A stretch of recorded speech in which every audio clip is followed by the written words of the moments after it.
என்னை தேடும் இறைவனே, உம்மை நாடி வருகிறேன். என்னை தேடும் இறைவனே, உம்மை நாடி வருகிறேன்.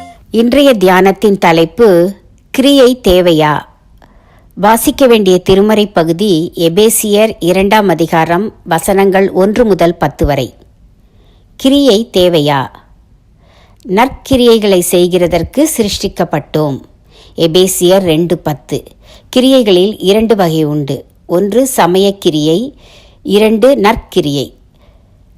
சமயக்கிரியை என்பது பலியிடுதல், ஆராதித்தல், விருத்த சேதனம் போன்றவையாகும். பாவம் போக்குவதற்காக கங்கையில் நீராடுகின்றனர், புண்ணிய தலம் செல்கின்றனர். அந்நாட்களில் இஸ்ரவேலரும் பாவம் போக்கத்தான் பலியிட்டனர். இந்நாட்களில் ஆலயம் போவது, எருசலேம் போவது ஆகியன கூட சமயக்கிரியைகளே. இந்த சமயக்கிரியைகளால் பாவம் போவதில்லை. நம்முடைய பாவங்களுக்காக கிறிஸ்து சிலுவையில் பலியானார், நம் தண்டனையை ஏற்றுக்கொண்டார் என்பதனை விசுவாசித்து நம்முடைய பாவத்தை அறிக்கையிட்டு மனம் திரும்பினால் நமக்கு பாவங்கள் மன்னிக்கப்படும். நாம் பாவத்திற்குரிய தண்டனையில் இருந்து மீட்கப்படுவோம். எனவே பாவ மன்னிப்புக்கு சமயக்கிரியைகள் எதுவும் தேவையில்லை. நாம் தேவனுடைய கிருபையினாலே ரட்சிக்கப்படுகிறோம்.